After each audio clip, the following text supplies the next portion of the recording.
Hank et son groupe étaient toujours cachés au plein milieu des terres de métal, à 1 heure de marche du camp. Après plusieurs heures d'attente, l'occasion qu'ils attendaient se présentait enfin. Ils virent un véhicule au loin se rapprocher de leur position. Celui-ci avait l'écusson de la milice d'Aluminis, la ville la plus proche de leur position. En un éclair, tout le monde se trouvait en position comme prévu. Hank était positionné aux côtés de Tobias sur le bord du tracé formé par le passage régulier de véhicules à propulseur thermique sur le sol métallique. Colby et Hayden, quant à eux, étaient cachés dans des tas composés de métaux fusionnés de chaque côté de la route. Pour paraître plus crédible, Hank et son ami avaient dû se décharger de toutes leurs armes visibles. Il ne leur restait plus qu'un poignard chacun. Quand le véhicule arriva à leur niveau, ils lui firent un signe et après une hésitation visible, le véhicule s'arrêta. Toutefois, il avait gardé une distance raisonnable avec le duo, leur permettant de les observer avant de les aborder. Avant d'intervenir, les bandits devaient réussir à faire sortir les miliciens de leur véhicule. Sans cela, ils pourraient à tout moment fuir et donc alerter le camp. C'est Tobias qui s'adressa à eux. Il leur dit qu'ils avaient eu un accident avec leur vaisseau. Ils s'étaient écrasés dans une pile de métal derrière la dune, et un de leurs amis était blessé. La mine décomposée de Hank aida les miliciens à les croire. Ils leur proposèrent de monter avec eux pour les guider, mais Hank leur dit que le lieu de l'accident n'était pas accessible avec leur vaisseau. La chance était avec eux, car le vaisseau des miliciens était un transporteur de taille réduite. Ces véhicules, bien que pratiques pour transporter des marchandises sur de longues distances, n'étaient pas réputés pour leur puissance. Et justement, ils se trouvaient au pied d'une falaise de plusieurs mètres, et seul un sentier raide permettait de se rendre au sommet.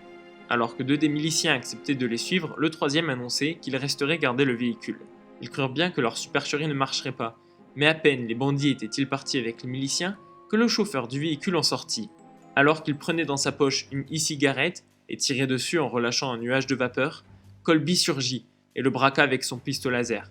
Par réflexe, le milicien laissa tomber son appareil et mit la main à sa ceinture, mais elle se referma dans le vide. Il avait laissé son arme dans le vaisseau. Pendant ce temps, Hank ouvrait la marche et s'était dirigé vers là où se trouvait Hayden. À peine le groupe l'avait-il dépassé qu'il sortit de sa cachette et braqua à son tour les deux miliciens. Au même moment, Hank et Tobias dégainèrent leurs poignards et se retournèrent. Cependant, les miliciens étaient armés. Surpris n'avait pas dégainé dans un premier temps, mais cela ne saurait tarder. Hank ne tarda donc pas à délester le premier milicien de ses armes, mais le second tenta sa chance, en dégainant une lame d'un geste vif et fluide. Sarah Pierre vint se poser contre la gorge de Hank, en train de se reculer avec les armes de son camarade. Alors que le milicien allait prendre la parole, sa tête explosa littéralement, alors que Hayden venait d'appuyer sur la détente.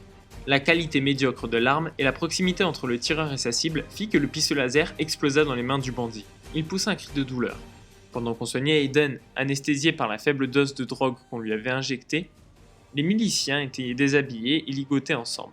Le temps qu'ils se détachent et qu'ils retrouvent le campement à pied, le groupe en serait déjà reparti, ou bien il serait trop tard pour eux.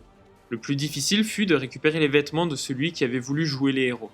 Les vêtements de la milice étaient certes résistants, mais une partie du col avait disparu lors de l'attaque, et le sang de la victime avait laissé des traces qu'ils auraient du mal à faire partir avant leur arrivée au camp. Après avoir bien réfléchi, ils décidèrent de continuer avec leur plan de base. 3 d'entre eux s'habilleraient avec la tenue des miliciens, tandis que Colby serait lui leur prisonnier. Ce serait leur ticket d'entrée dans la tente où se trouvaient leurs amis. Ils pourraient toujours dire qu'ils avaient combattu pour justifier l'état de la tenue. Cependant, après réflexion, ce fut Hayden qui prit la place de Colby comme prisonnier. Étant blessé, il pourrait plus difficilement se battre. Ce fut décidé ainsi, et le convoi prit la route du campement. Quand ils arrivèrent au niveau du portail, ils avaient mis les casques des miliciens, la visière intégrale leur permettant de cacher leur identité. Quand on leur demanda ce qu'ils les amenaient, ils dirent qu'ils rapportaient des denrées alimentaires et un prisonnier qu'ils avaient arrêté en route alors que lui et ses camarades leur avaient tendu une embuscade. Le garde à l'entrée les crut et les fit rentrer. Il leur indiqua la tente où déposer le prisonnier, la tente des cuisines et l'infirmerie si l'un d'eux en avait besoin. Ils le remercièrent et prirent directement la direction de la prison. 2 d'entre eux descendirent avec Hayden, tandis que Hank, toujours au volant, partait en direction de la tente des cuisines. Tobias avait gardé sur lui un transmetteur allumé qui permettait au chauffeur de suivre la conversation qui avait lieu à l'intérieur de la prison. Après que Hayden fut remis à un des gardiens, les bandits infiltrés étaient restés discuter avec les 2 miliciens restants. Ils essayaient de savoir combien d'entre eux se trouvaient à l'intérieur. Il leur fallut quelques minutes pour apprendre qu'ils étaient 4 miliciens dans la tente, et à ce moment-là, le troisième avait déjà enfermé Hayden et était revenu. Afin de sortir les bandits de leur cellule, il ne suffirait pas d'éliminer les miliciens, mais il faudrait aussi connaître le code pour désactiver la cellule énergétique qui les enfermait. Cette occasion leur fut offerte quand un des miliciens dit qu'ils expérimentaient de nouvelles cellules, développé par les scientifiques de la milice quelque temps plus tôt. Colby eut immédiatement l'air intéressé et manifesta un grand intérêt pour cette nouvelle technologie. Le milicien, flatté de faire découvrir ce nouveau système, accepta alors sa requête de lui montrer le fonctionnement de la cellule, et il l'emmena en direction d'une des cellules qui était vide. En rentrant dans la partie réservée aux prisonniers, le bandit vit le quatrième garde. Le milicien lui parla longuement des détails techniques et ennuyeux. Quand il en vint au code, il l'informa que seul un des miliciens pouvait ouvrir la cellule, car le code se renouvelait toutes les heures, et quand ils avaient besoin d'ouvrir la cellule, l'intelligence artificielle lui donnait le code actualisé. Fort de cette information, Colby profita que le milicien se retournait pour partir et l'attrapa. Il plaqua alors son gant contre sa bouche et un poignard sur sa gorge. Aucun son ne sortit de la bouche du milicien. Alors que Colby le poussait dans le couloir où ils avaient vu le garde quelques instants plus tôt, celui-ci les remarqua et se leva d'un bond. Il allait crier quand il comprit la situation. Le bandit lui fit signe de se taire, mais le bruit que la chaise avait fait quand il s'était relevé avait alerté les autres miliciens. Tobias avait alors sorti ses armes, et tandis qu'il tenait un milicien en joue avec un pistolet laser dans la main gauche, il pointait la gorge du second avec sa rapière. Pendant quelques secondes, personne n'osa bouger. Colby finit par sortir son pistolet laser et le pointer en direction du garde, maintenant toujours l'autre milicien comme un bouclier.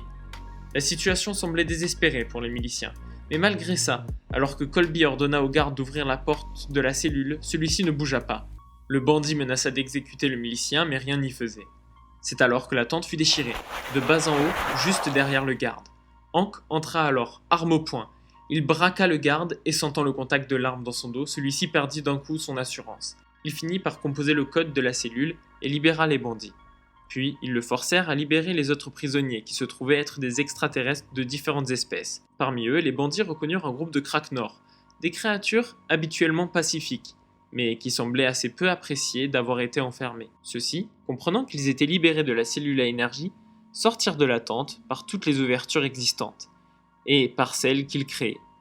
En quelques secondes, tous les miliciens étaient engagés dans un combat sanglant qui les opposait aux extraterrestres. Cette occasion était trop belle. Hayden, Arden et les autres prisonniers délestèrent les miliciens qui gardaient la prison de leurs armes. Ils sortirent alors et se dirigèrent vers les vaisseaux stationnés à différents endroits dans le campement.